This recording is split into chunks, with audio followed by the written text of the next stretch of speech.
OK，屬狗朋友你2026年唔係叫你跑得快，而係叫你企得穩定，睇清楚要守住啲乜嘢。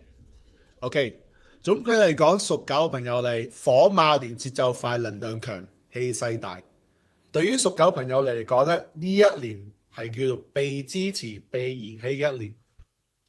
火生土，外表代表外在嘅火會會滋養你嘅能量。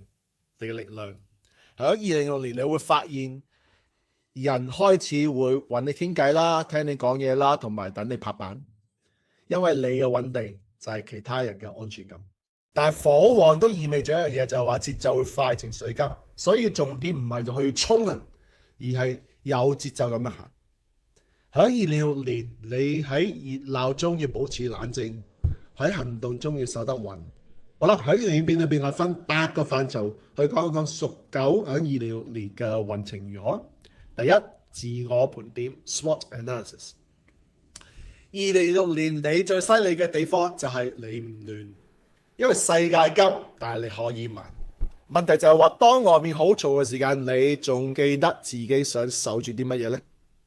好啦，你嘅優點係忠誠、有原則、有戰略思維。弱點方面就係太過有責任感，唔識得點樣放手，情緒壓住，識得講出嚟。第三，機會方面就係話有領導嘅地位，有合作機會，有穩定嘅成果。威脅方面就會過度疲勞，過分取悅人家，同埋保護過度。咁樣你點樣做呢？咁3個建議俾翻大家。第一，寫低你嘅核心目標，其他都可以放。第二，學識點樣放權，唔使問乜嘢都係自己攬晒上身。第三，有事先要靜一靜，然之後先做決定。如果你嘅冷靜就係你最有吸引力嘅氣場，你仲需要證明啲咩呢？第二方面，我哋講下感情同人際關係啊。喺2026年，你嘅保護欲會更加強，因為你會特別咁去想照顧人家。但係有時太緊會令人家唞唔到氣。問題就話你係想保護人家，淨係去阻住佢哋嘅成長呢？所以3個建議俾翻大家，屬狗朋友你。第一，俾啲信任，唔係控制人家。第二，約會或者呢個家庭嘅事，唔好下下都講呢個 KPI。第三，俾空間俾對方去跌倒。學住唔好急於咁去扶翻起身。如果你學識點樣放手嘅話，愛會唔會變得更加舒服呢？好啦，健康方面，OK，火年嘅能量會令你喐得多、諗得多、瞓得少，身體會好強，但係唔識點樣放鬆。問題就係話你依家養緊個身，但係去養緊個心。咁3個建議俾翻大家，屬狗朋友你。第一，每日出門散步，行路會幫你落地氣。第二，食得清啲啦，飲多啲水，少啲夜晚嘅心事。第三，每個星期有一日叫做靜默日。Okay? 如果你嘅平靜變成習慣，你會唔會更加有力量呢？OK， 我哋講下家庭方面啦，以穩大和。2026年你嘅存在感喺屋企會更加明顯，家人會自然咁去揾你傾偈，因為你氣場安定。問題就話你創造和諧，定係想去控制和平？OK， 3個建議俾大家。第一，多啲聽，少啲判斷。第二，嘗試去感受，唔好下下都講道理。第三，用行動示範安靜嘅力量。諗一諗，如果你嘅平靜可以感染到屋企，咁成屋企會變成點樣？好啦，講下財運方面啦。財唔係淨係講緊錢，而係講緊佢根基。火生土，錢自有機會流入，但係你識點樣去揀啊？唔好下下都有收入，唔好以為所有嘅收入都係值得。問題就話你梗係追緊個錢啦，定係追緊呢個意義咧？3個建議俾翻大家。第一就話先揾系統，再擴張市場啦。第二就話投資長線，穩定有價值嘅項目。第三，唔好用買嘢嘅心態去解壓，呢個好緊要。如果財富代表自由，唔係代表焦慮嘅話，你仲會點做呢？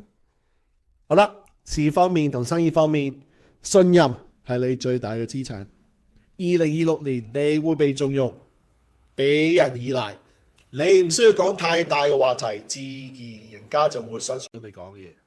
問題係你依家想被人中意啊，定係想被人家尊重？OK， 3個建議俾大家，屬狗嘅朋友你。第一，明確原則，做事要一致。第二，對唔啱嘅事要咁講，錯或者唔啱。第三，提攜新人，因為教人會令到你更加強，佢會更加強。所以如果你嘅成功唔係再靠氣勢，要靠穩定，會唔會更加長久咧？好啦，外在環境方面，2026年，世界好熱鬧，人人都講都爭，乜嘢都快。但係贏在嗰邊，但係你會贏在邊度咧？贏在你嘅冷靜。因為當其他人急住跑，你仲可唔可以慢慢咁行呢？所以3個建議俾大家，屬狗朋友你。第一，唔好追潮，唔好追熱潮，但係做啲咩咧？做你熟悉嘅嘢。第二，講咗啲話，講咗嘢就要去做。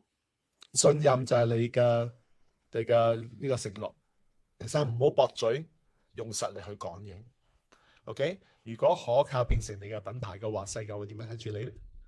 好啦，最後方面 personal development， 自我成長，真誠就係你嘅力量。因為2026年最重要嘅係對齊自己，你忍耐太多，要做翻呢個真嘅自己。所以問題就係話，當冇人睇緊你嘅時間，你仲有冇拿住個原則去做人呢？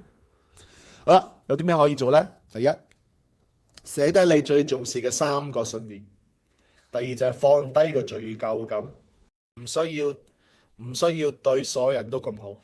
第三，靜心或者寫日記，整理情緒。所以如果誠實同一致係你最大嘅財富，你仲需要俾呢個外邊嘅人認同咩？係咪？好啦，結語方面，屬狗朋友你，2026年唔係亂嘅一年，而係要證明啲咩咧？證明你一直以嚟都有堅持嘅價值。當其他人緊張驚慌，你安定；當其他人去追尋呢個名，你建立你嘅根基。2026年唔係講速度，而係講你嘅立場。火會考驗你，但係都會照亮你。你唔需要爭取呢個場呢個焦點，OK？你本身已經係一個焦點，OK？咁啊，多謝留意啦。OK，所以知道2026年屬狗嘅你喺事業、財富、人際關係入邊嘅黃金時間、黃金時機，我哋歡迎加入我哋嘅 Destiny Architect 嘅 Telegram 群組。我哋一齊用穩定去換成呢個成長，用節奏換成呢個成功。OK，咁多謝留意呢條影片，我哋下一集再見，拜拜。